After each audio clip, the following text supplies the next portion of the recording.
The pressure to be perfect had become a relentless drumbeat, echoing through every facet of his life. He found himself caught in the exhausting spiral of excessive control. He would map out scenarios, predicting every potential variable, building elaborate mental fortifications against uncertainty. Yet these very walls, designed for safety, only served to trap him within a gilded cage of anxiety. Every small problem, no matter how minor or superficial, was elevated in his mind into an existential crisis demanding an over-engineered solution. He realized that the act of forcing understanding onto complex reality was not an act of intelligence. It was merely the manifestation of exhaustion. He spent so much energy attempting to preempt outcomes, to plan for a rejection that might never come, or to solve a conflict with strategies suited only for fictional epic dramas, that he simply ran out of self. One afternoon, seeking escape from this internal frenzy, he found himself by the riverbank. He sat there, amidst the ceaseless rush of life far away, letting the powerful, rhythmic flow of the water absorb his frantic energy. His gaze fell upon a cluster of large, stubborn boulders embedded in the streambed. He watched them resist the current, their mass seeming insurmountable to the relentless passage of water. Initially, he expected dramatic clashes, water crashing against stone in futile bursts of force. But the reality was far more graceful and infinitely more profound. The river did not fight the boulders. It flowed around them. Where the force could not penetrate or overpower, it simply yielded. Over time, through this gentle redirection, repeating its path with persistence, the water began to shift, smoothing the edges of the stone, gradually wearing away at resistance that demanded nothing but acceptance. This simple act of observation became a mirror for his own struggling mind.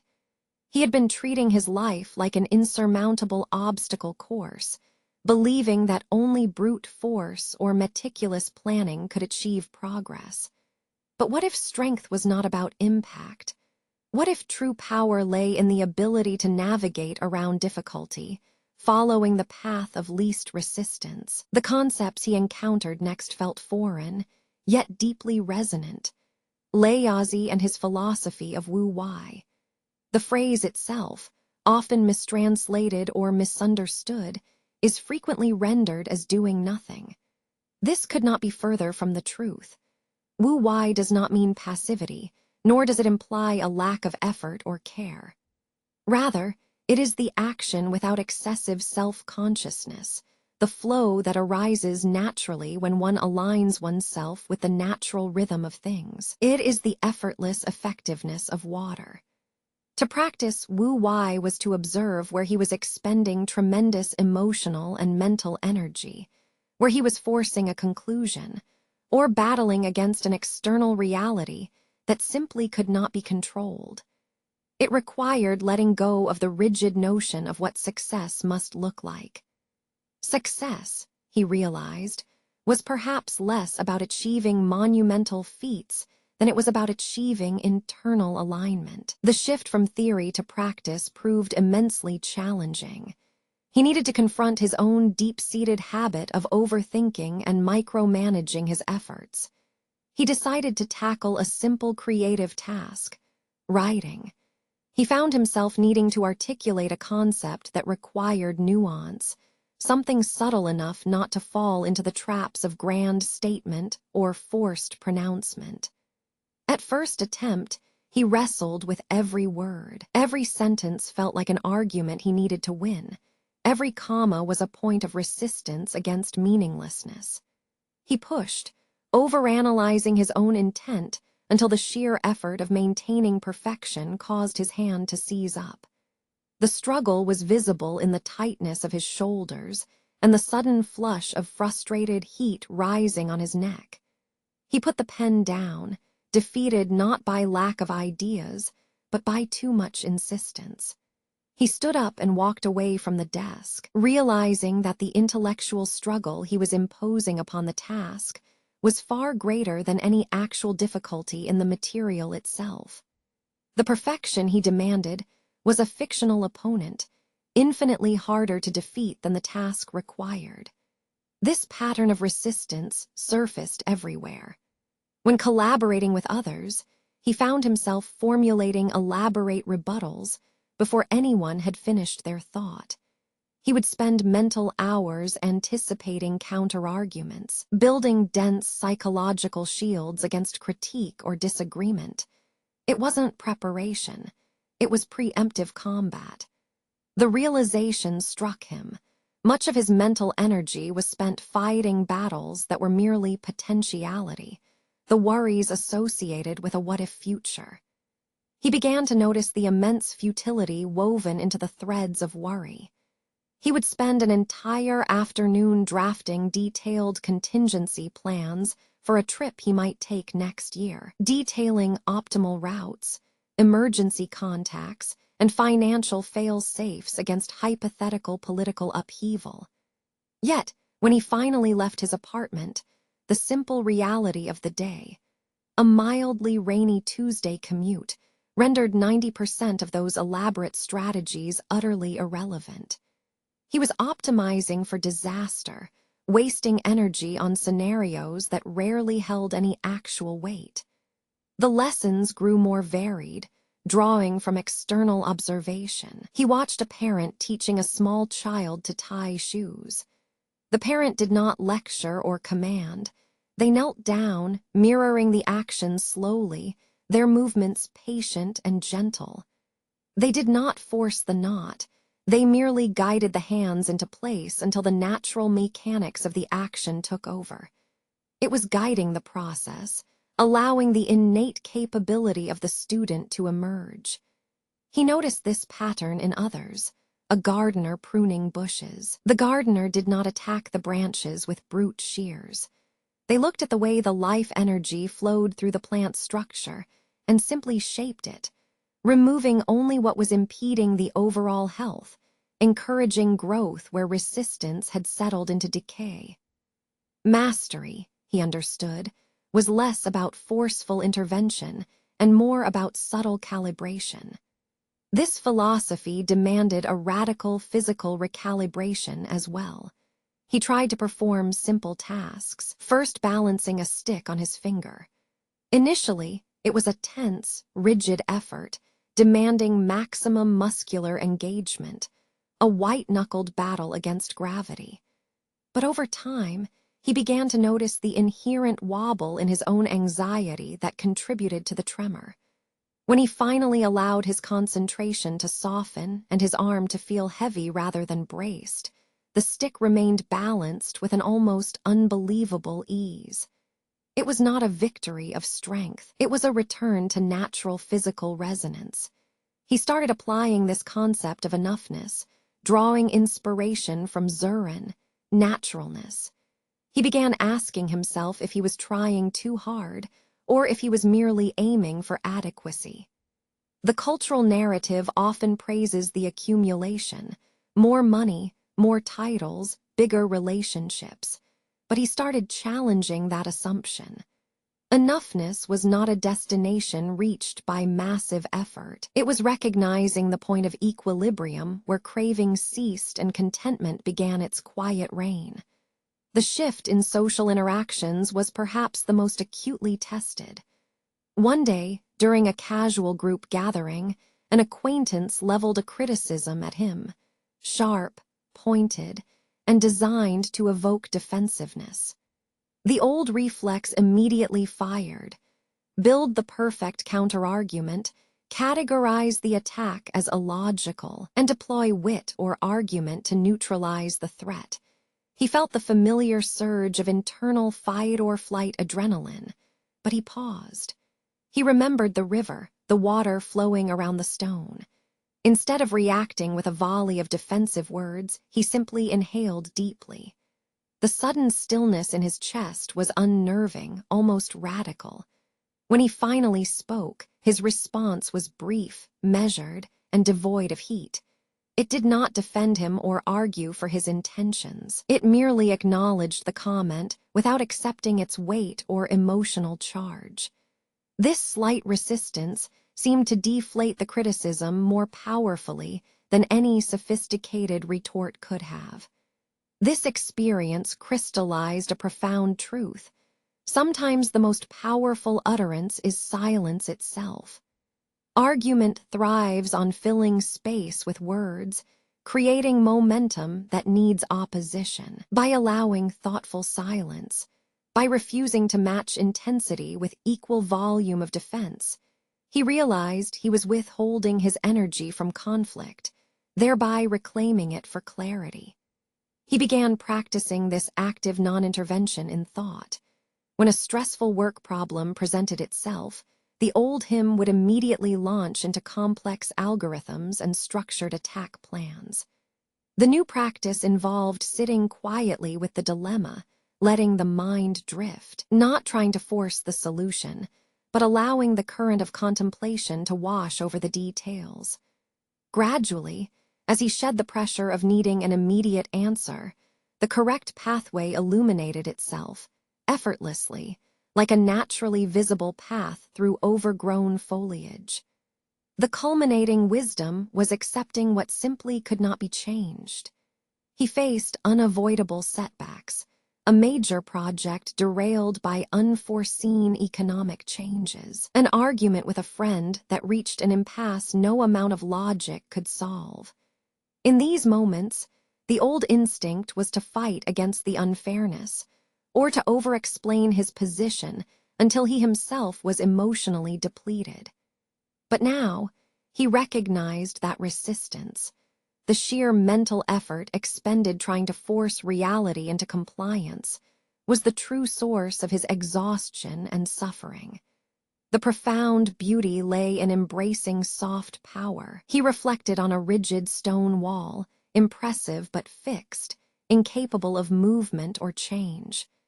Then he thought of the willow branch swaying gracefully in the wind. The willow did not resist the current, it bent with it. It moved with the immense force passing by, surviving precisely because of its flexibility. He understood that strength was a quality of elasticity. To be resilient was not to withstand impact through hardness, but through adaptive yielding.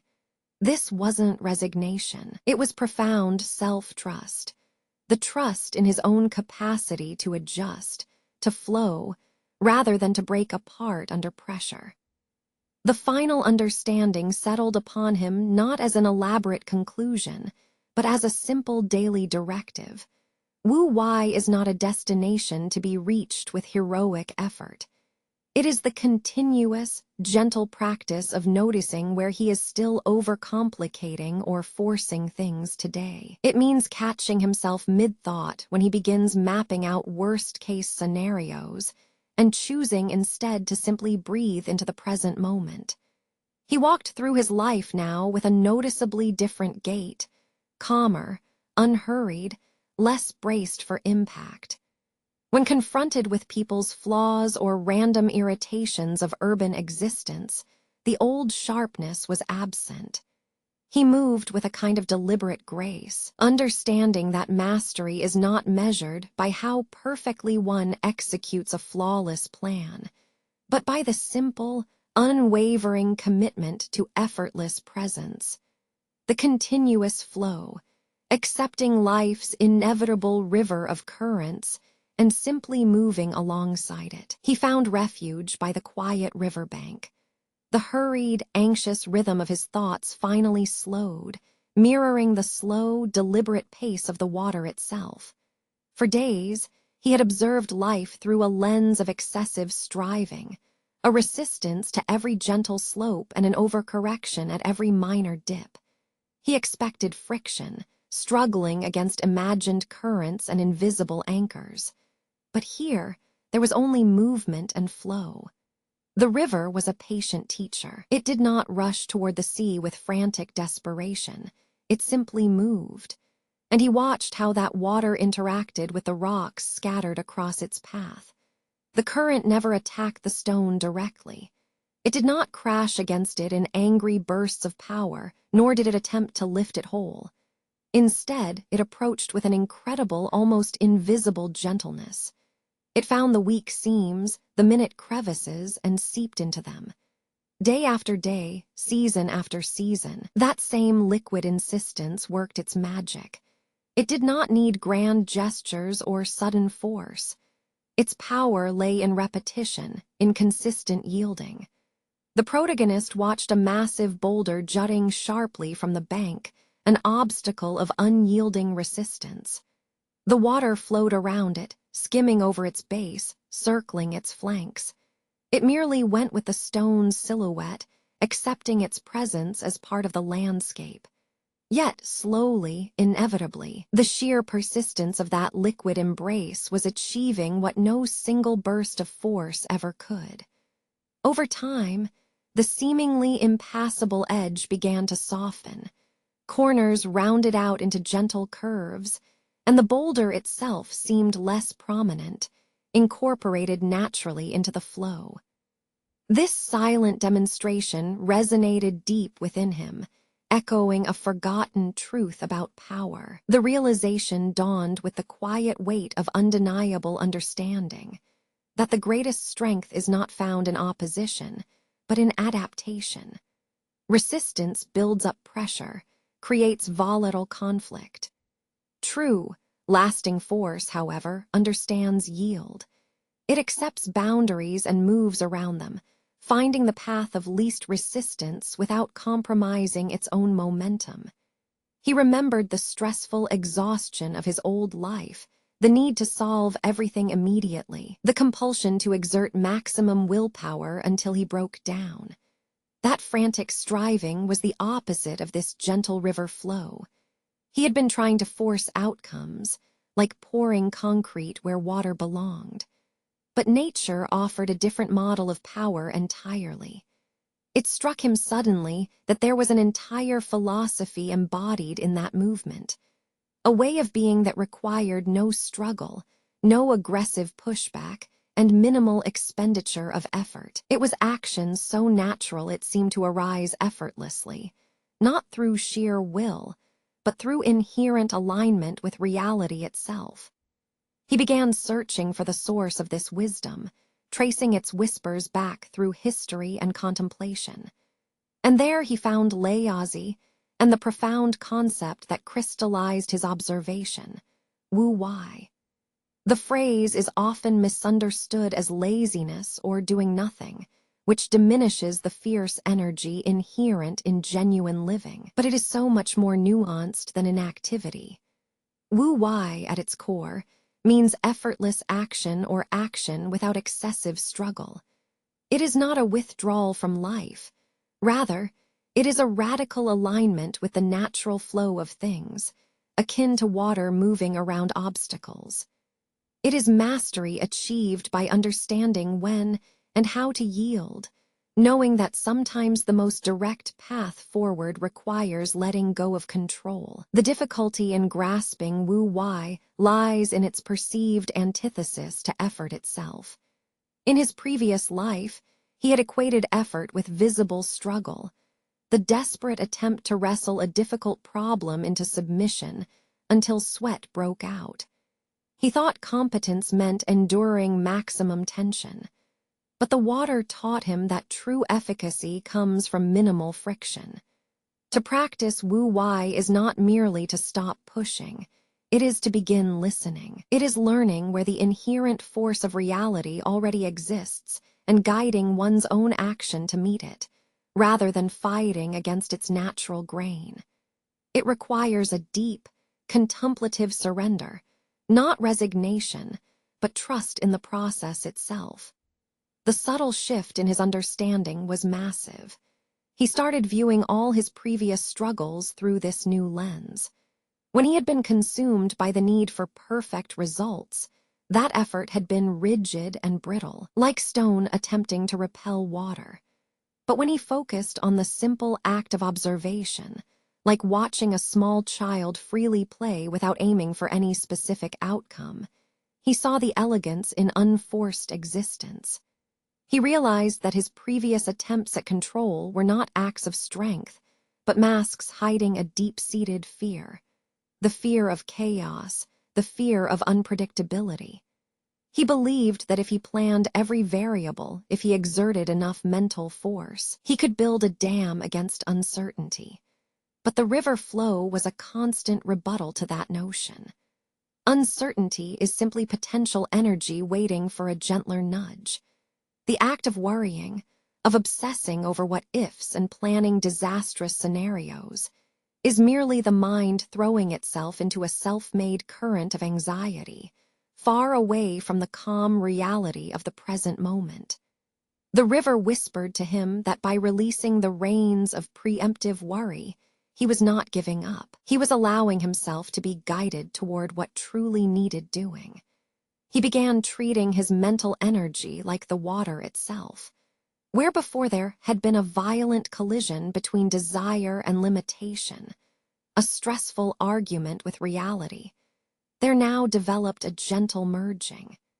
He learned that wrestling against a misunderstanding only created deeper resentment, whereas simply observing the other person's point of view, without needing to correct it immediately, allowed the conflict itself to dissipate naturally, like mist over water. The path forward was therefore one of radical non-resistance, a conscious decision to meet life where it is, moment by moment. He began practicing this quiet yielding in small, almost insignificant ways.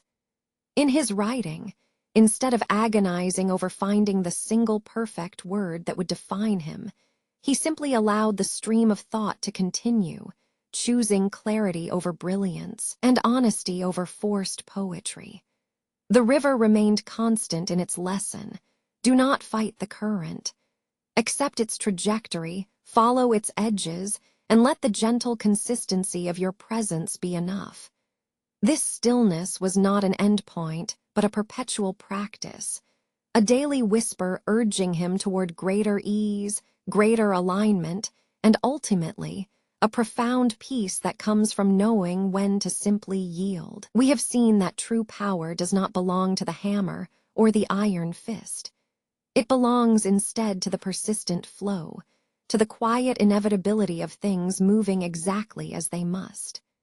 In our frantic search for mastery, we often confuse sheer effort with true strength. We believe that if a problem is difficult, the solution must require an equally great, forceful expenditure of will. We build walls of expectation around ourselves and others, determined to control every variable so that we can finally feel safe from uncertainty. But as we observed at the river's edge, force meets resistance, and the outcome is often only a greater collision. The stone endures the initial impact, yes, but it does not change. It simply remains where it was. To truly move things, to reshape reality gently over time, requires something different. It requires an understanding of yielding power. The concept of Wu Wei had begun to reshape his understanding of strength. He understood now that power was not found in resisting the current, but in moving with it. Yet, knowing the principle and living it out were two entirely different things. His mind struggled to reconcile the profound tranquility he observed in nature with the high-stakes demands of human effort. He felt a strange tension between the perfect stillness embodied by the river and the persistent friction of his own ambition. He decided then to test this theory personally, to find where the gap existed between philosophy and flesh. His thoughts turned inward, focusing on tasks that demanded precision but lacked inherent external pressure, a small act upon himself alone. He chose writing. Writing had always been for him a performance, a careful construction of perfect arguments meant to withstand intellectual scrutiny. Now he approached it with the awareness of Wu Wei, action without excess force. The first attempts were fraught with familiar struggle. He sat down at the desk, not aiming for brilliance, but merely for flow. Yet the impulse was overwhelming, the need to make every sentence impeccable. The mind immediately began its old dance of overthinking. Every word needed supporting evidence. Every clause required grammatical perfection. He found himself trapping his thoughts within cages of structure and expectation. If one adjective felt slightly too forceful, he would erase it, not because it was wrong, but because a deeper, invisible pressure demanded flawlessness. This struggle for the perfect formulation became a kind of paralysis. It was an intense, frustrating resistance. He realized that his definition of effort had always been tied to the measurable expenditure of energy. The hours spent researching, the number of revisions made, the intensity of concentration.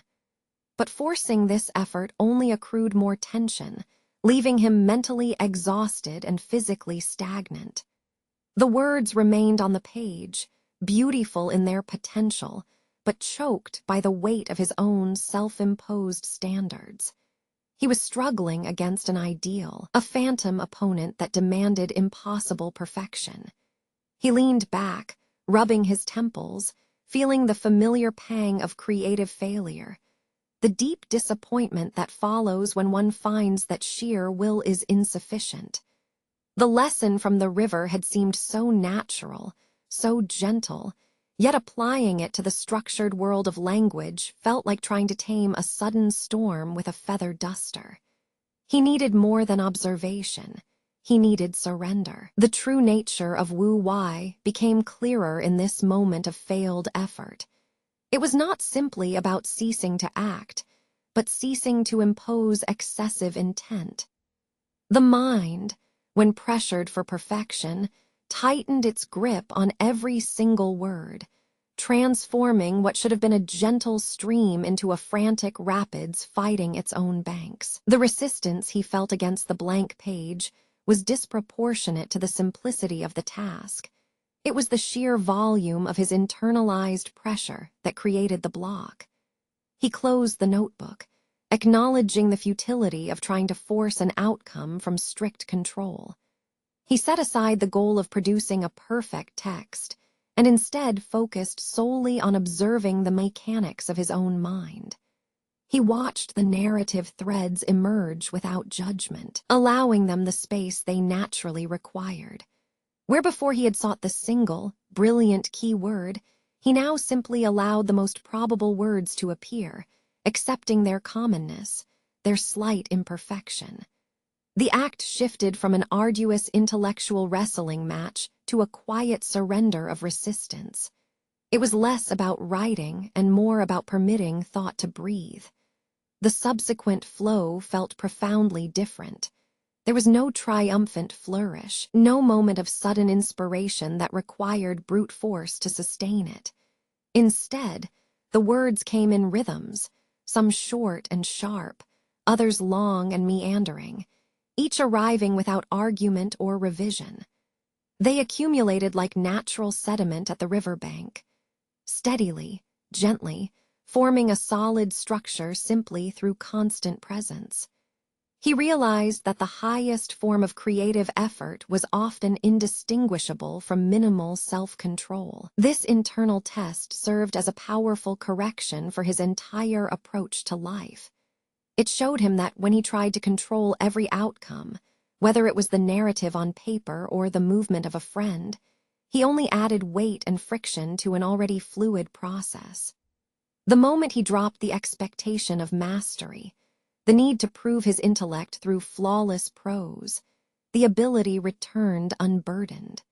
He found solace not in achievement, but in simply ceasing the struggle for it. This realization was perhaps more valuable than any perfect manuscript, teaching him that true power lies in knowing when and how to let go. We spent so much time building walls inside our minds, elaborate structures of what if.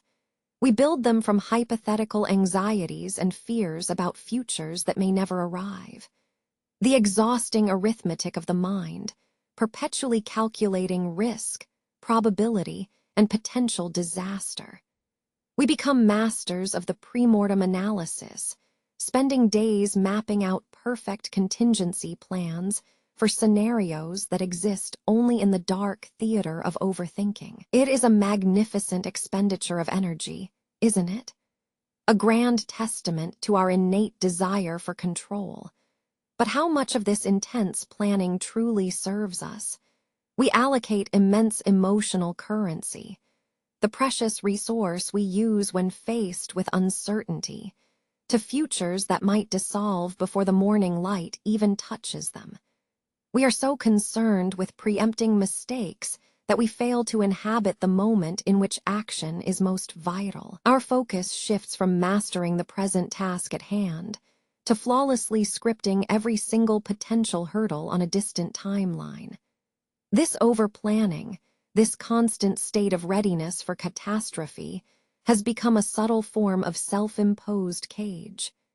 It doesn't give us foresight, it only gives us anxiety. We are sacrificing the immediate quiet wisdom of now at the altar of some perfectly constructed future me. And often, that future me is just as anxious, if not more so, than the one currently suffering in the act of planning. We mistake detailed preparation for actual competence. A flowchart of perfect actions becomes a substitute for genuine presence and adaptive response. We believe that by anticipating every variable, the change in market sentiment, the possible miscommunication, the unforeseen equipment failure, we somehow inoculate ourselves against chaos itself. But life is not a predictable machine following clean lines. Life is water.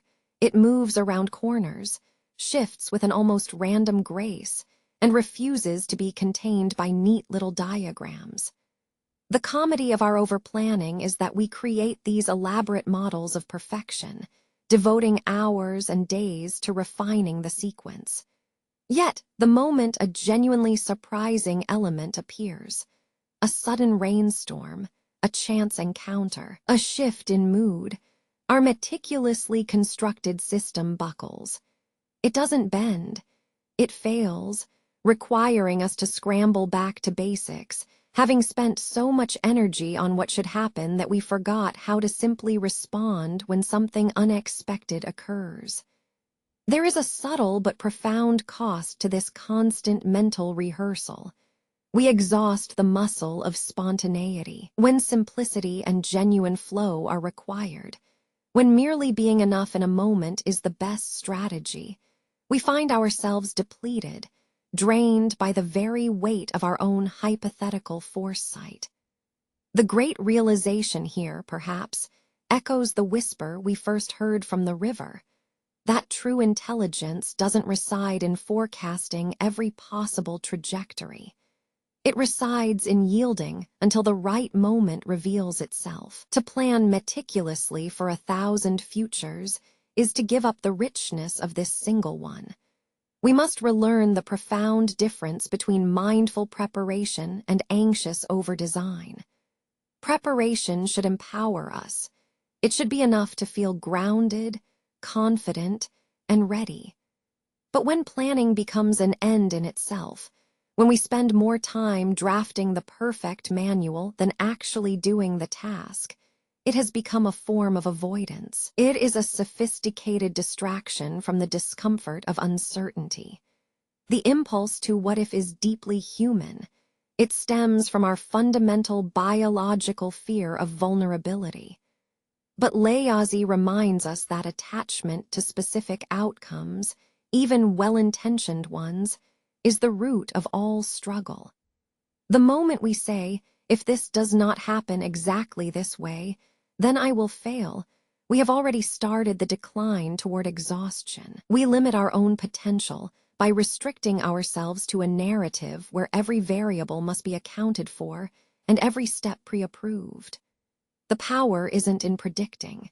It is in accepting the moment as enough. It is realizing that sufficient effort often comes from nothing more than deep, quiet attention, an effortless presence that simply allows wisdom to illuminate the path of least resistance.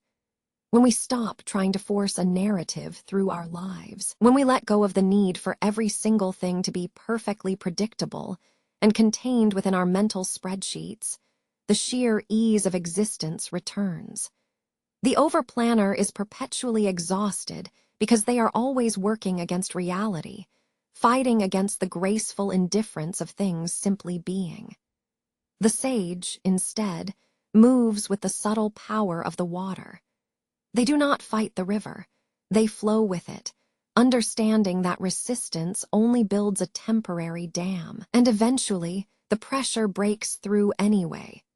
To be skillful, then, is not to control all outcomes, but to recognize when to release the reins entirely, allowing the natural current of things to carry you forward gently and powerfully. We have traced the map of effort, only to find it leads us back to a quieter truth. Through the rush of modern life, we learned that forcing solutions often creates more complication than it solves. We saw the futility in over-planning, building elaborate contingency maps for hypothetical futures that rarely arrive. Our minds become cages of what if, trapping us in anxiety before the day even begins. But the deepest struggle was always internal, the desperate need to control every variable, to predetermine the perfect response or the flawless outcome. To believe that striving harder would somehow grant certainty. It is a profound misunderstanding of power. Power does not reside in forceful intervention. It resides in deep alignment. Our journey has taught us to recognize the subtle resistance we put up against the natural flow, the urge to correct, to manage, to teach the absolute perfect way. This impulse to intervene, to guide every small step of another person's life, is often born from a place of fear. A fear that if things are left alone, they will fail. A fear that complexity itself requires an overly active architect. We want to be the master planner for everyone else, believing our structure is superior or necessary. Yet, we have been drawn back to the river, and to the lesson it imparts. The water does not challenge the stone. It simply exists in its natural course. Where a human being might rush in with corrective advice, demanding change, the water flows around the obstruction, gently eroding it over time through persistence and yielding. The power is not in the force of impact, but in the steadfastness of presence. This realization marks our pivot point, moving beyond thinking ourselves into action, towards observing the inherent rhythm of things. This observation is a discipline of attention. It requires us to pause the internal monologue that screams, "Fix this. Improve that. Control everything." Instead, we learn to see the scene as it unfolds. A parent guiding a child's clumsy fingers through tying a shoe, or a gardener carefully pruning a bush back from its natural growth pattern. Our initial reaction is often one of intervention. We see the inefficiency, the potential mistake, and our instinct screams to jump in, to correct the path immediately. But what if that small moment of struggle is, itself, part of the necessary learning process? What if the beautiful chaos of unguided effort contains a wisdom we are too quick to smooth away? The act of observation, truly deep observation, becomes an exercise in radical non-judgment. It is asking ourselves, am I seeing this because it needs fixing, or because it simply is?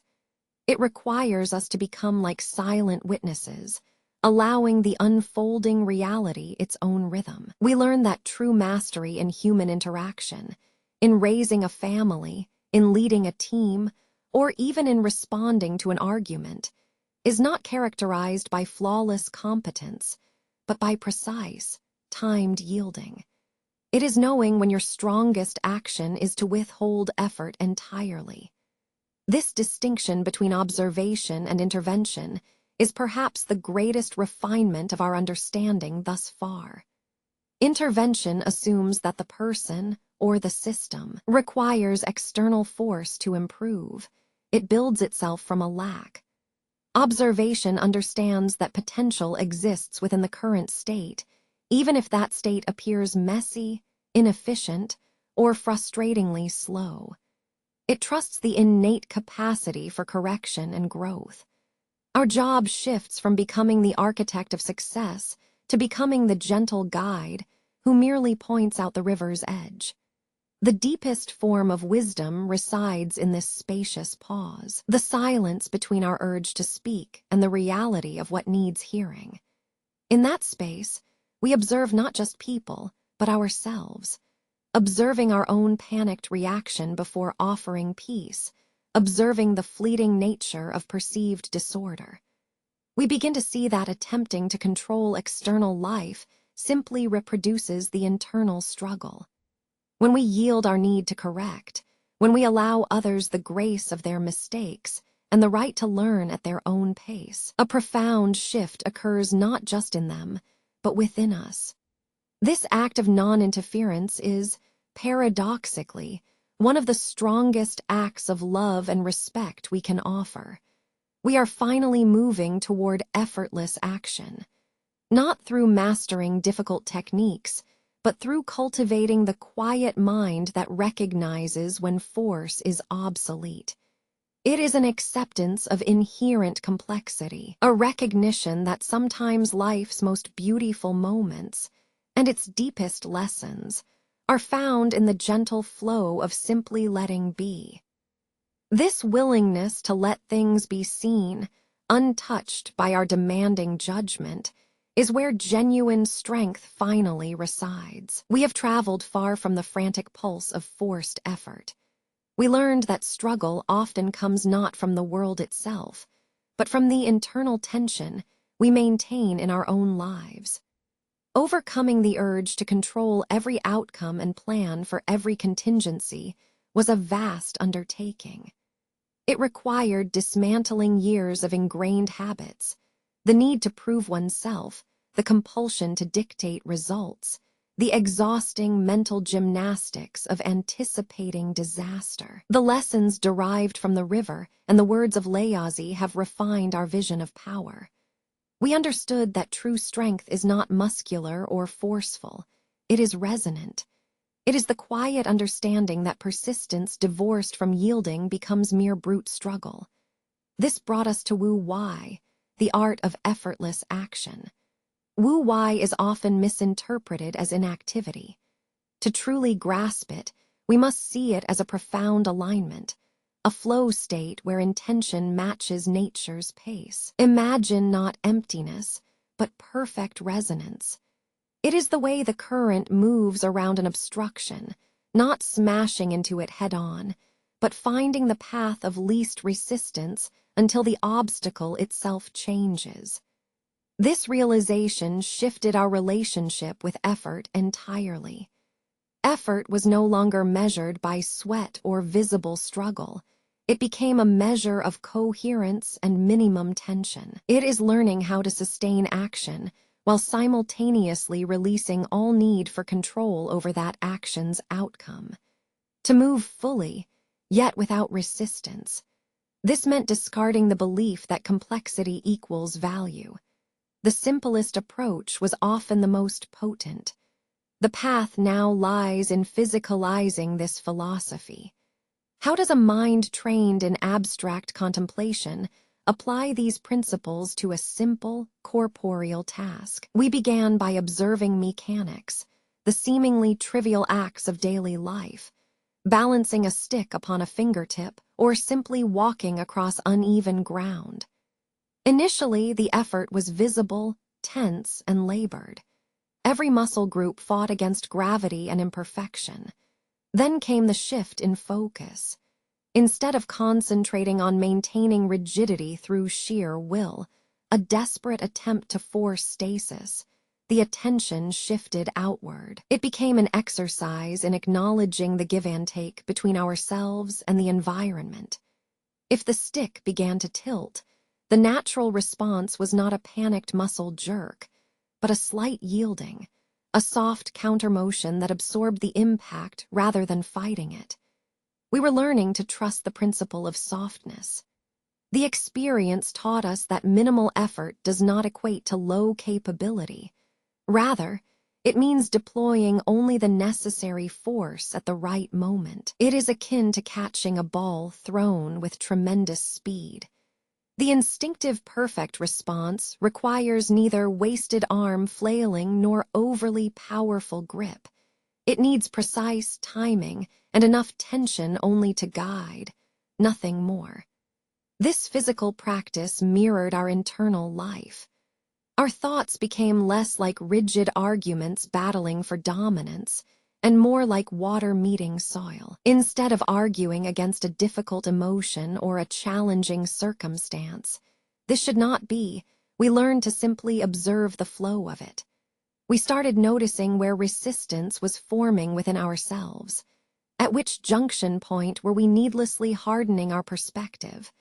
Where were we trying to force an outcome that lacked natural ripening? One morning, simple tasks felt remarkably different.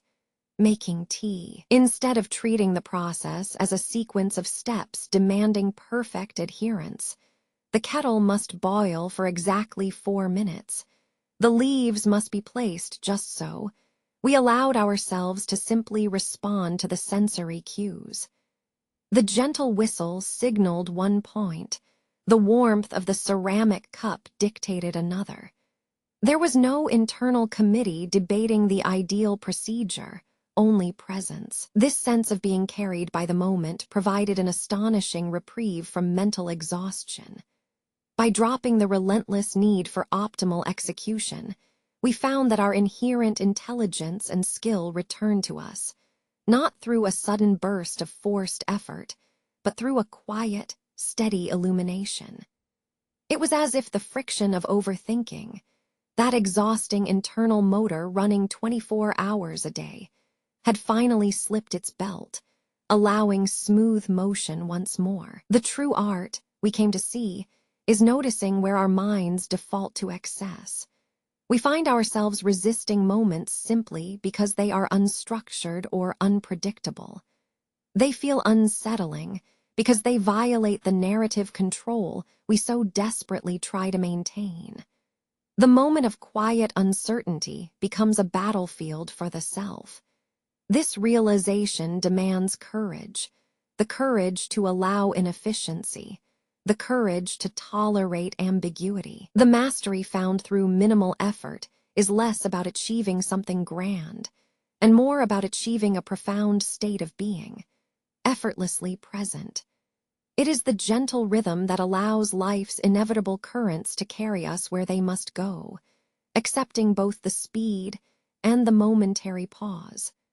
We are learning to trust that if we simply cease fighting the inevitable nature of things, if we allow ourselves to be carried by the flow, the right path will illuminate itself without struggle. This deep breath of release is perhaps the greatest strength of all. We have spent so much time chasing force.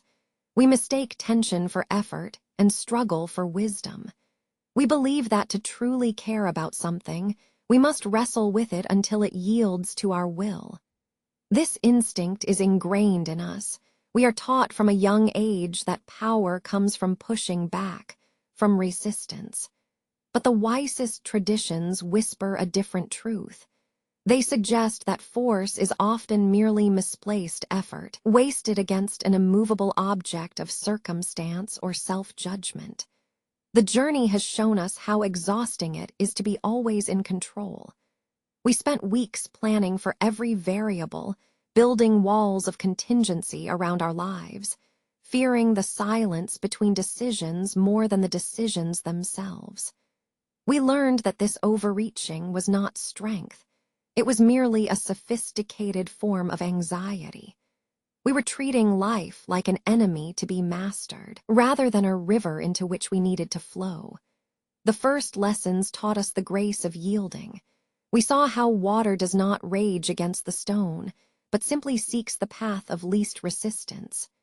It does not conquer, it surrounds. Over vast stretches of time, this gentle persistence reshapes what once seemed unyielding. Understanding Wu Wei, effortless action, was a profound intellectual shift. It was recognizing that genuine power did not reside in the strength of one's impact, but in the adaptability of one's form. The paradox is that by attempting to control everything and everyone, we controlled nothing at all. Our rigidity became our greatest weakness. We were always straining against the current, burning up precious energy just to maintain a semblance of artificial structure. This constant push generated only exhaustion and resentment, both directed outward and inward. And so, we arrived at another deep question, one less about what to do, and more about what enough is. The pursuit of more became its own kind of hunger. We sought bigger successes, louder affirmations, grander gestures, the belief that satisfaction lay always over the next horizon, just out of reach. This chase established a perpetual sense of lack, an emptiness that could only be filled by further acquisition or even greater control. The ancient understanding names this state Zuhren. It translates roughly as self-so or naturalness. It is not merely returning to nature. It is the realization that there exists a spontaneous order within oneself and the world, an inherent rhythm that does not require constant forcing or artificial supplementation of desire. It asks us to find our own equilibrium point, the perfect balance where wanting ceases to dominate being. It's a radical concept because in modern life, we are masters of manufactured lack. If we are comfortable, we feel the need for a new challenge. If we succeed, we already plan the next ascent. Desire becomes an engine that runs perpetually hot, preventing us from ever settling into simple contentment. Learning to embrace enoughness requires cultivating a kind of internal stillness that is not merely restful, but active in its acceptance. It means looking at what is before us, the task at hand, the conversation unfolding, the meal on the table, and recognizing that its current completeness does not require immediate improvement or drastic alteration. It asks us to pause before the reflex to fix things. This surrender is not giving up. Rather, it is a profound act of resource management. We are finally learning where our energy must go, away from the battle against perceived scarcity, and towards the present moment's inherent sufficiency. Embracing Zuhren allows us to stop viewing life as a deficiency that needs filling, but as an abundance that simply unfolds. I began noticing this difference during mundane moments. Watching my neighbor tend, his small garden became deeply instructive. He did not worry about optimal growth rates or predict pests months in advance. He watered when the soil looked dry enough, pruned only what was visibly struggling, and accepted the natural cycles of bloom and decay. His actions seemed guided by an internal calendar, a deep respect for the plant's inherent timetable. This gentle wisdom taught me that true effort is invisible. It happens in the margins, in the quiet adjustment, not in the heroic push. The challenge remains redefining what enough actually looks like. Is enough measured by material possessions, by professional accolades, or is it found in the spaciousness of the mind, the ability to feel settled and whole even when circumstances are imperfect? This question dismantles many of our modern pillars of ambition. To embrace enoughness is to cultivate a state of detached appreciation. It means appreciating the current cup of tea not because it will be followed by a superior brew, but because its warmth and flavor exist perfectly right now. It requires an imaginative muscle, the ability to visualize sufficiency in moments that usually trigger scarcity panic. When the conversation becomes difficult, my old instinct was to jump in, to correct, to assert a point, convinced that silence meant weakness or disagreement. Now, I can pause and ask myself, is this moment complete enough as it is? Am I trying to elevate this situation beyond its present reality? The act of acknowledging enough acts like an internal stopper, cutting off the wasteful circulation of anxious thought. The worry about failure becomes dull because I realize that inherent worth does not depend on flawless execution. And in recognizing this baseline sufficiency, this deep reservoir of simply being enough, the tension dissipates. My shoulders drop, my jaw relaxes. It is a physical manifestation of letting go. This understanding, Zurin, becomes the root structure from which other great skills spring. Only when we are not desperate to prove our worth through constant action can we practice true non-reaction. Only when we have accepted enoughness can silence feel like wisdom's shield, rather than a terrifying void of lost opportunity. It is realizing that sometimes the most powerful and elegant solution is simply to stop pushing and trust the quiet, natural guidance of what already exists. The world often rewards those who push hardest. It praises the relentless effort, the sheer force of will, and the capacity for endless struggle. For so long, this expectation defined my sense of worth. I measured myself against the degree of tension I could maintain, the complexity of problems I could forcibly solve, or the volume of ideas I could cram into a single afternoon. My mind was an engine running too hot, always demanding output, constantly anticipating failure, and building elaborate mental shields against every perceived slight or challenge. The habit of force had become my identity. But life, even in its most chaotic moments, offers unexpected teachers, and they are often found in the quiet places. I had come to understand that true power was not derived from collision, but from flow. It is not about hitting the hardest. It is about navigating around what resists you, respecting the natural path of least resistance. The greatest lesson, however, seemed to reside not in grand gestures or perfect techniques, but in simple responses. The concept of Wu Wei taught me that effortlessness is not idleness. It is alignment. It is finding the space where action naturally meets intention, without the exhausting friction of excessive struggle. Previously, when faced with disagreement or criticism, my immediate reflex was always to fight back. I had trained myself for conflict, believing that silence meant weakness and defense required the sharpest possible word. Every critique, no matter how minor, triggered a cascade of old defenses. The need to prove superiority, the urgent compulsion to correct a perceived error, the desperate desire to regain control of the narrative. This reactionary pattern consumed my energy and soiled every interaction with unnecessary bitterness. Recently, I found myself observing these reflexes at work during a casual discussion that quickly spiraled into intellectual sparring. The tone grew sharp, the arguments escalating rapidly. A colleague voiced a criticism about a project component, framing it not as constructive feedback, but as an inherent flaw in my methodology. My internal alarm sounded instantly. Years of conditioning whispered, defend yourself, correct them, outperform this critique with superior evidence.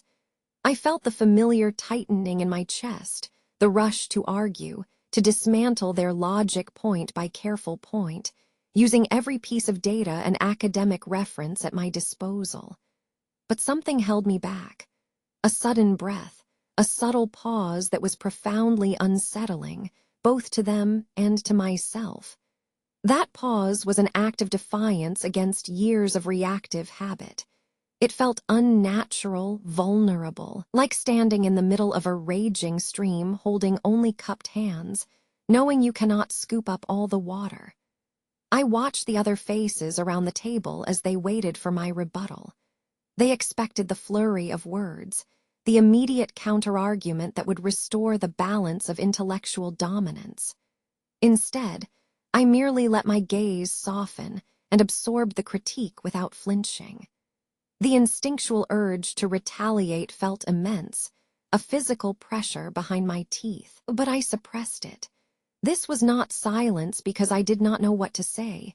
It was a cultivated space, a holding pattern built entirely of non-judgment. It took significant effort to maintain that stillness. My mind screamed with the injustice of the attack, cataloging every instance where this person had been wrong before. But dwelling on past hurts or constructing perfect rebuttals meant I would remain locked in the cycle of struggle. If I responded from my ego, if I allowed my emotional state to dictate the reply, then I was simply creating more friction, demanding that reality conform to a desired outcome. And this is where the philosophy shifted from theory into embodied practice. I remembered observing the way water behaves around granite stones. It does not try to break them with force. It merely flows. The sheer persistence of its presence, coupled with the inability to ignore resistance, eventually wears down even the hardest surface. Similarly, responding was not about deploying a counter-argument. It was about allowing my response itself to be as naturally flowing and non-resistant as the water. When I finally spoke, the words were few. They addressed the substance of the critique, yes, but they stripped away the aggressive tone and the assumed certainty behind it. Instead of defending my entire methodology, I simply asked a clarifying question that redirected the focus from the person making the comment to the process itself. Could you tell me which specific outcome you feel is most at risk right now? It was measured, polite, yet utterly impenetrable to attack because it refused to engage in the battle for status. It only sought understanding. The immediate effect was palpable. The tension didn't dissipate instantly, but something vital shifted. The opponent realized that they were not meeting a prepared defense. They were encountering an empty space, a readiness to receive information without prejudice or need for validation. They had thrown stones at a pond and found only ripples, absorbing the force instead of reflecting it. This moment was the living embodiment of unforced response. It taught me that when we are emotionally provoked, our default setting is reaction, a rapid fire, instinctive output fueled by adrenaline and defensiveness. But true wisdom operates in the gap, the infinitesimal space between stimulus and response. That pause, the willingness to simply exist in the discomfort of unresolved tension, was where my genuine strength lay waiting for me. It demanded more courage than any prepared argument ever could. Because with words, one can easily manufacture conflict, but with silence, restraint, and measured clarity, one can diffuse it completely. The greatest freedom I have experienced is realizing that I do not have to prove myself, constantly or repeatedly, in every social encounter. By meeting challenge not with a shield of rebuttal, but with the gentle openness of water, I found that the resistance simply passes through me, unable to hold any lasting power. I learned that sometimes the most masterful statement is precisely nothing at all. The void does not feel empty, it feels infinite. And in that infinity lies a profound and unshakable peace, allowing my life finally to flow with an elegance that requires no excessive force of will. We have come to a place where words feel inadequate. The conflict no longer demands an answer, and the struggle to formulate a perfect reply has finally exhausted itself. For so long, we approached life with the ingrained belief that every problem required articulation, that every misunderstanding needed to be corrected by forceful argument. We believed our wisdom was measured by the complexity of our speech. The years of struggle, the frantic over-planning, the desperate need for control, the reflexive urge to defend one's position in a heated exchange, had taught us a costly lesson. That resistance costs energy, and force always meets with greater friction. The lessons learned from the river, from the gentle yielding power of water against stone, had prepared us for restraint, but they left us unprepared for true silence. The previous challenges demanded an unforced response, a measured reply that diffused conflict without needing to win it.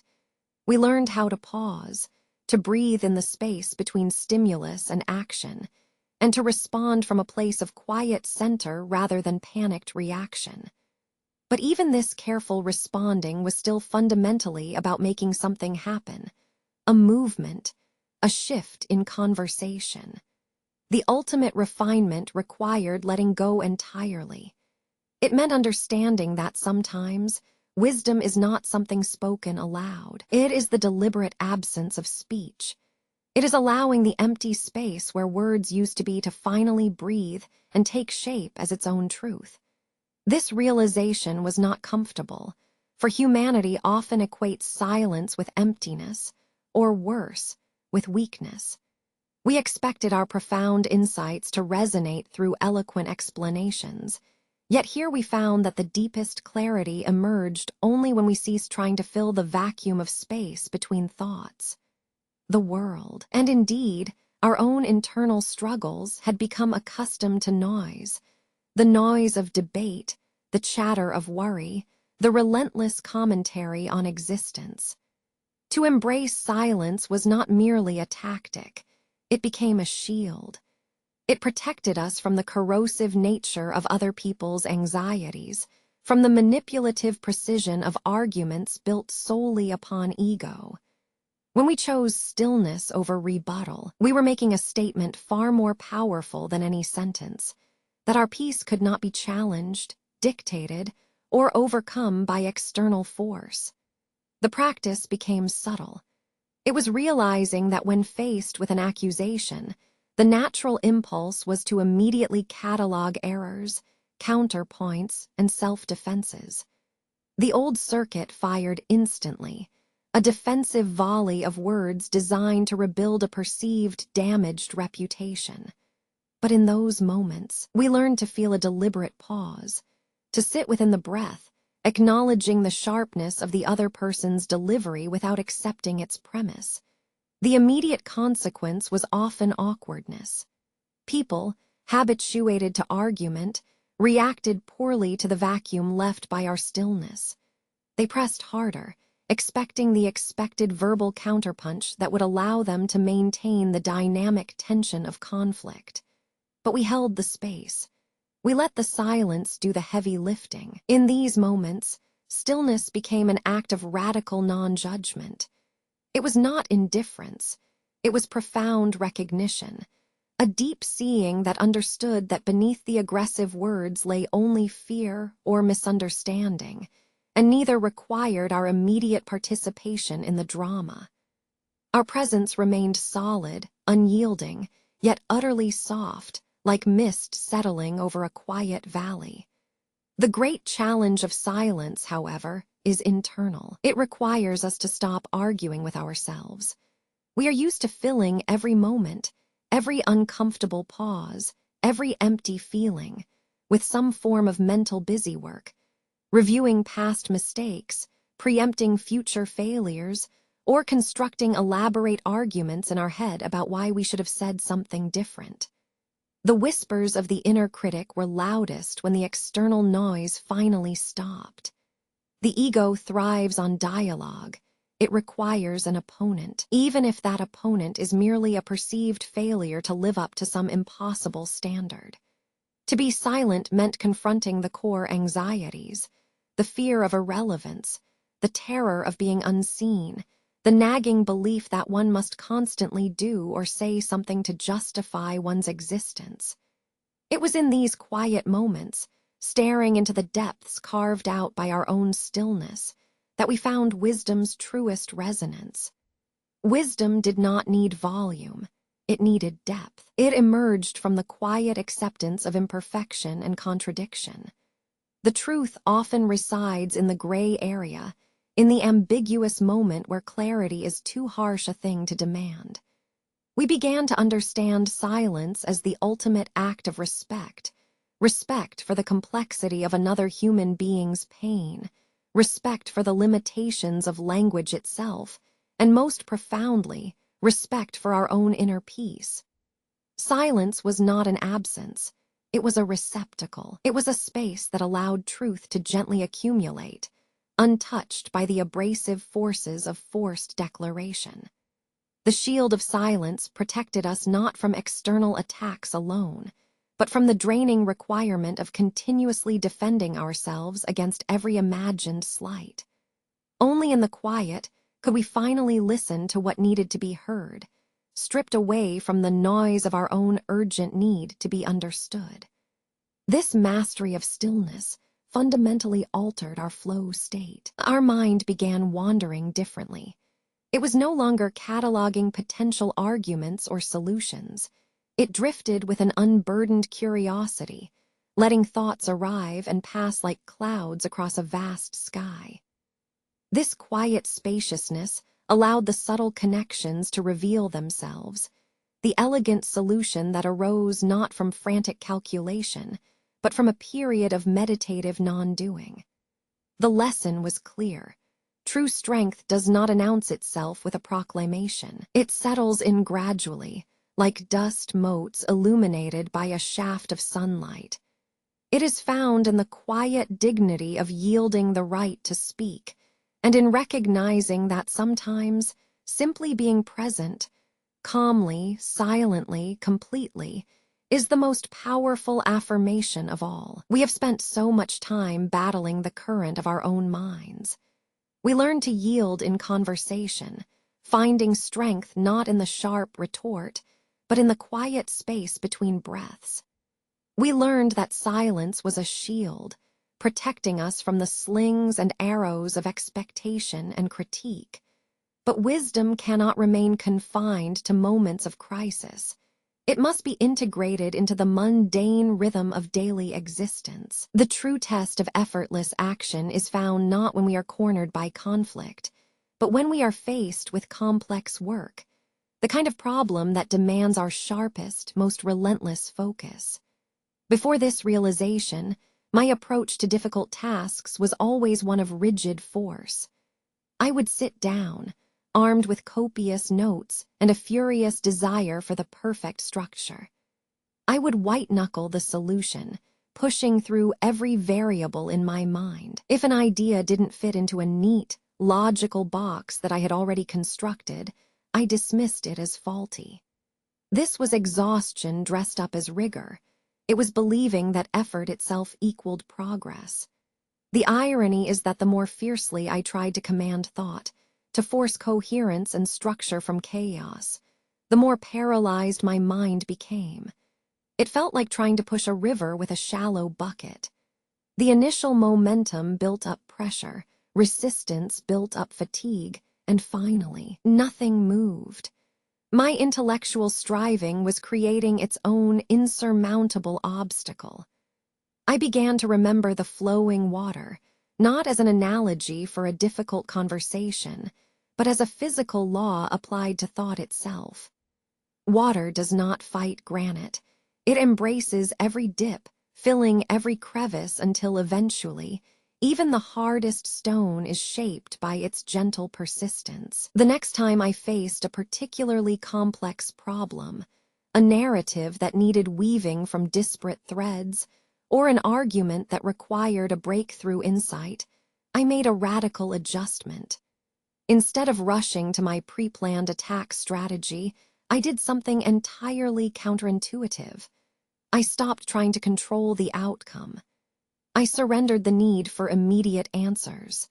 I let my mind wander, not directionlessly, but receptively. I treated my internal monologue not as an urgent conveyor belt of ideas, but as a slow, meandering stream. I would sit with the material, allowing myself the luxury of simply being present with its inherent ambiguity. My focus shifted from finding the perfect sentence to merely observing the relationships between concepts. The initial moments were unsettling. There was a discomfort in letting go of the guiding hand, the intellectual scaffolding I had always relied on. It felt like relinquishing control over my own thoughts. I found myself tempted to categorize every passing thought. This reminds me of that chapter. No, this isn't right. It must include X and Y. But with each wave of internal anxiety, I gently redirected my attention back to the flow itself. I remembered Laozi's teaching, non-striving action, Wu Wei. It was not about doing nothing. It was about ceasing the effort to force something into being against its natural inclination. It meant becoming a receptive field for ideas, rather than an aggressive interrogator of them. The breakthrough came when I stopped actively trying to solve the problem and started merely listening to the material. Like watching water approach a complex gorge carved by millennia of erosion, the insights began to illuminate themselves along the path of least resistance. The structure did not appear because I demanded it. It revealed itself naturally from the confluence of my observation and the subject matter's own inherent logic. It was in that quiet space, the gap where I should know this by now met, I must simply be with it, that clarity emerged. The connections were not something I had to build. They were waiting there, shimmering on the surface of stillness. Effort became less about muscular strain and more about gentle alignment. The exhaustion from forcing solutions was replaced by a quiet, sustainable energy. It felt like flowing downhill after years of pushing uphill. My hand moved across the page with an ease that surprised me, no longer dictated by the frantic pressure of expectation, but guided by a subtle inner rhythm. The work simply unfolded, almost breathing into existence. This experience was more than just writing better. It was mastering the internal shift from resistance to reception. It proved that true mastery in any endeavor, whether art, thought, or relationship, is not found at the point of greatest exerted effort, but in the subtle moment where one ceases striving and simply allows oneself to be present with the flow. This is the state of effortless action. This is the gentle shift into a life lived not by force, but by perfect alignment. The journey to effortless action had taught him much. He understood that force was not strength, it was merely resistance. Through the quiet observations of the river, he had learned the subtle power of yielding. But true wisdom required something deeper than simply observing nature's flow. It demanded the acceptance of reality as it is, precisely in this moment. The human mind, however, often functions by rejecting what is inconvenient. We fight the weather, we argue with the passage of time, and we resist the inherent imperfections of other people. This resistance to reality becomes a subtle form of continuous effort, an exhausting internal struggle that drains us far more than any external challenge could. He found himself watching ordinary moments now through this new lens. A sudden gust of wind changing the leaves on an autumn tree, or watching a child inevitably trip and laugh it off. In every instance, his initial instinct was to correct, to stabilize, to impose order where none was required. This impulse had defined so much of his stressful life, the need for perfect solutions, the craving for control over others' actions, the dread of unpredictable outcomes. But now, there was a space opening up inside him, a gradual shift away from wanting things to be different than they were. He started naming this feeling, acceptance. Not resignation, but a deep, powerful acknowledgement, an acknowledgement that life operates on its own terms, often far exceeding the intricate plans we meticulously craft. To accept means facing down those jagged edges of complaint, the thoughts like, I should have done this differently, others should behave more rationally, the past was unfairly harsh. These grievances are nothing but energy expended in resistance. They are walls built against what simply is. And these walls, he realized with a profound clarity, are responsible for most of his suffering. The agony of trying to force reality into a shape that suits our preconceived notions is where the struggle truly resides. We have spent this journey understanding the whispers of stillness and the subtle power of yielding. We learned that brute force, though it seems capable of overwhelming any obstacle, ultimately exhausts itself against resistance. It smashes, it struggles, and in its fury it wastes all its energy. But sometimes the greatest power is found not in striking, but in simply being.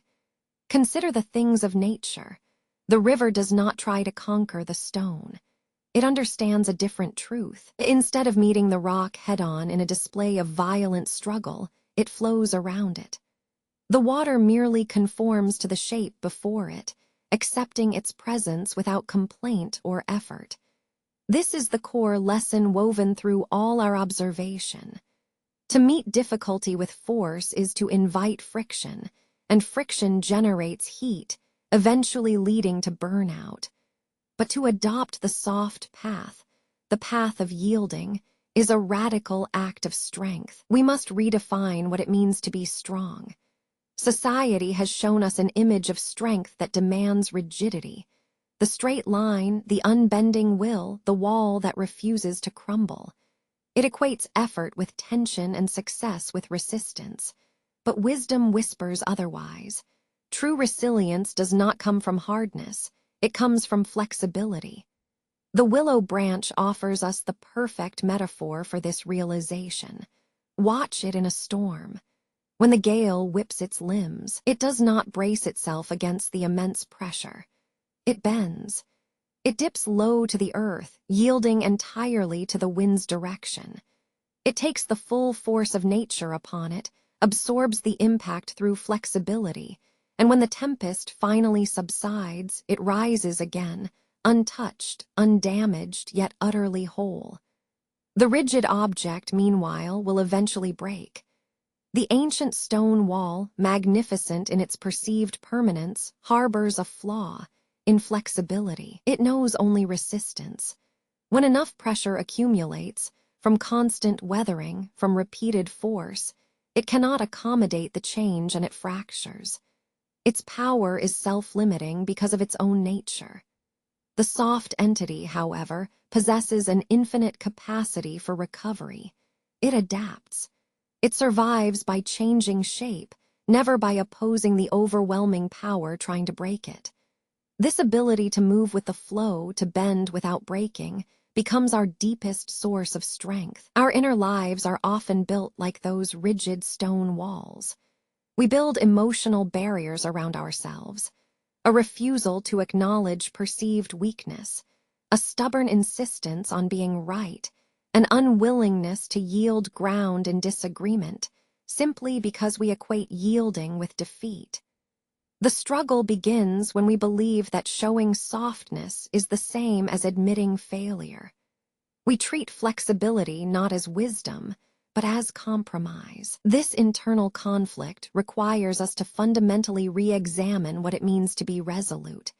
Is resolution really about standing firm against every pressure? Or is it about having the inner strength to adjust your posture, to soften your approach, and still maintain your core dignity? The practice of softness demands a quiet courage. It requires us to accept that sometimes the wisest thing we can do, the most powerful act we can perform, is to accommodate rather than argue, to absorb the force without scattering our own essence. Imagine navigating conflict in this new light. Instead of reacting with an immediate, defensive wall of words and arguments, that rigid stone stance, we visualize the willow branch. We allow criticism, harsh demands, or unexpected setbacks to flow past us. We do not repel them. We acknowledge their force while remaining fundamentally unmoved within ourselves. We let the wave of anger wash over our perceived defense, knowing that we can curve with it and simply pass through. The journey toward this gentle power is not a single realization. It is a continuous shift in perception. It means retraining our muscles to be receptive rather than reactive. It involves noticing the moment when the natural inclination is to raise a defensive wall and instead pausing, allowing the water analogy, allowing the willow's grace to guide us toward acceptance. We must understand that this softness is not passivity. Passivity implies an absence of will or effort. Softness, true Wu Wei, suggests a perfect alignment of will with reality. It is active yielding. It is the choice to expend energy on adaptation and understanding, rather than exhausting oneself in futile battle. This realization changes everything from how we communicate to how we manage our inner expectations. We stop demanding that life, or others, behave according to the rigid blueprint we have constructed for them. Instead, we adjust our internal structure, becoming more resilient and accepting of life's inherent curves and twists. The ultimate wisdom found in this softness is that attachment to a single path, to an expected outcome, or even to a fixed self-image, is what creates the most rigid point of failure. To live with the fluidity of water is to find an unshakable peace, a deep, calm dignity that no external force, no argument, no crisis, no setback can truly disturb. Our strength is not defined by how hard we can push back against the world. It is defined by our ability to gracefully flow through its currents. The river's lesson was profound. It taught us that true strength is not found in resistance, but in flow. For weeks, we have watched the water negotiate its way around stubborn stones, understanding that force does not dictate power, gentle persistence does. We learn to observe this surrender of brute effort and translate it into our own lives, realizing that much of our struggle comes from trying to push against the natural contours of existence. Wu Wei. Effortless action. It is a concept often misunderstood. Many assume it means inaction or simply doing nothing at all. But Laozi showed us that this understanding requires an active presence, a radical receptivity. It is not emptying our hands, but aligning our will with the spontaneous rhythm of reality. It is not a destination we arrive at. Rather, it is a way of relating to every single moment. The difficult truth, the one that resists all easy explanation, is that this practice must begin right here, today, in the spaces between breaths, in the friction of ordinary tasks, and in the unavoidable disappointments of human interaction. We have spent so much time defining what effort should look like, attempting to build elaborate frameworks for control, for writing the perfect argument, or predicting the flawless outcome. Yet, every attempt to force a specific result only generated a higher cost of struggle. The inner conflict is subtle but profound. It is the constant temptation to seize the reins, to correct, to over-optimize, to argue with reality itself, until we are exhausted and numb. We find comfort in the certainty of rigid structure, the definitive plan, the absolute answer. But life itself thrives on ambiguity, on the soft yielding of things that do not need iron will to endure. To practice Wu Wei today means acknowledging the moments when our instinct screams for control. It is noticing the urge to fix what simply needs tending, to argue against a truth that requires only acceptance, to plan out 30 steps for an event that might change with the passing breath of the wind. The moment we catch ourselves in that tightening grip, that reflexive need to push harder, to make things more certain, the practice begins. We do not judge this urge. We simply notice it. We name it. This is resistance. This quiet recognition is itself the first act of effortless action. It requires no grand gesture, only profound attention. We begin by stripping away the assumption that effort must equal struggle. If we approach a task, be it cooking, writing, or having a conversation, with the goal of achieving perfection through sheer willpower, we set ourselves up for inevitable frustration. We build walls around desired outcomes, and those walls only serve to trap us in anxiety. The true shift happens when we replace the question, "How do I force this?" with the gentle inquiry, "What is happening right now?" This simple recalibration moves our focus from an anxious, future-tense fight to a grounded, present-moment awareness. The past lingers only as memory. The future exists only as imagined potential. But only the deep current of the now has actual power. Consider the simple act of walking. If we walk with tense shoulders, planning the next 3 steps and anticipating every stumble, our movement is a struggle. We are fighting gravity, fighting distraction, fighting ourselves. But when we allow the mind to quiet down, allowing the feet simply to follow the path of least resistance, the movement becomes effortless. It is merely yielding to the ground beneath us. The internal education continues through these mundane rhythms, paying full attention while drinking tea, observing a child play without correcting their movements, listening to a friend speak not to formulate our reply, but simply to receive the words as they arrive. These small acts chip away at the scaffolding of our own ego-driven narrative. They teach us that responsiveness, a gentle, considered reaction, is exponentially more powerful than proactive assertion. This realization is deeply freeing. It lifts the burden of being perpetually right, perpetually prepared, or eternally in control. To yield means accepting a degree of beautiful chaos, recognizing that the universe operates on rhythms far grander and less dramatic than our personal ambitions allow us to believe. Embracing Wu Wei today is choosing peace over performance. It is acknowledging that some things cannot be fixed by effort. They can only be understood by patience. We must learn to live in that spacious pause, the moment of silence before the necessary action, the deep breath taken just before responding to criticism, allowing the words to dissipate without collision.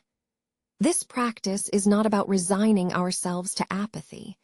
It is about cultivating a powerful kind of engagement, one where our energy expenditure is perfectly matched to the immediate requirement. We operate like water, meeting obstacles fully, but never fighting them head-on. Instead, we adapt our shape, accepting the constraint in order to flow around it and continue onward. We are learning that mastery arrives not with a grand pronouncement or a single epiphany, but through countless tiny choices made daily. The choice to observe before judging, the choice to listen fully instead of waiting for our turn to speak, the choice to acknowledge what is enough before striving for more. The journey inward confirms that the most profound strength is simply being present, unforced, unstressed, and beautifully aligned with the spontaneous flow of existence. The days following the realization were not marked by grand pronouncements or sudden acts of heroic defiance. They unfolded instead in the quiet accumulation of moments, each one a testament to a gentler way of being.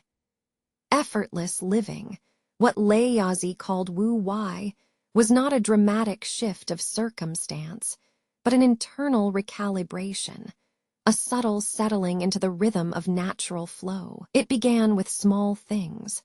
The simple act of rising in the morning without the mental clutter of anxieties about tasks that had not yet appeared. Instead, there was merely the acknowledgement of the present breath, the simple fact of being awake and here. This quietude was a profound relief after years spent wrestling against oneself, fighting the internal battle to achieve some state of perfect preparedness or optimized existence. The grand architecture of control I had built for my life, the contingency plans, the rigid schedules, the preemptive worry about other people's possible failures, began to feel thin and fragile, like paper structures susceptible to a sudden breeze. I started noticing the gap between expectation and reality in every small interaction. Before, if something deviated from my meticulously designed plan, I would experience a sharp jolt of frustration, a feeling that life itself was failing to cooperate with my will. Now, when the coffee shop line slowed unexpectedly, or when a friend arrived late due to unforeseen city congestion, there was only a gentle recognition. This is how it flows today. There was no instant surge of irritation, just the soft acknowledgement of an unexpected curve in the path of movement. This acceptance proved to be more powerful than any attempted correction, proving that my internal struggle had always been against the river itself, rather than against the obstacles within it. The greatest challenge remained the temptation to over-explain or forcefully assert a point of view when dialogue felt necessary.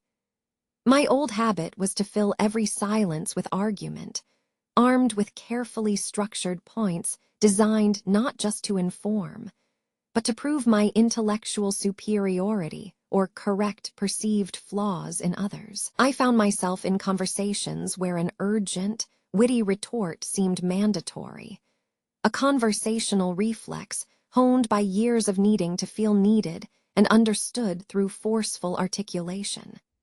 Yet, standing before the simple ambiguity of a moment, practicing the profound emptiness of non-response, I learned that silence did not denote surrender.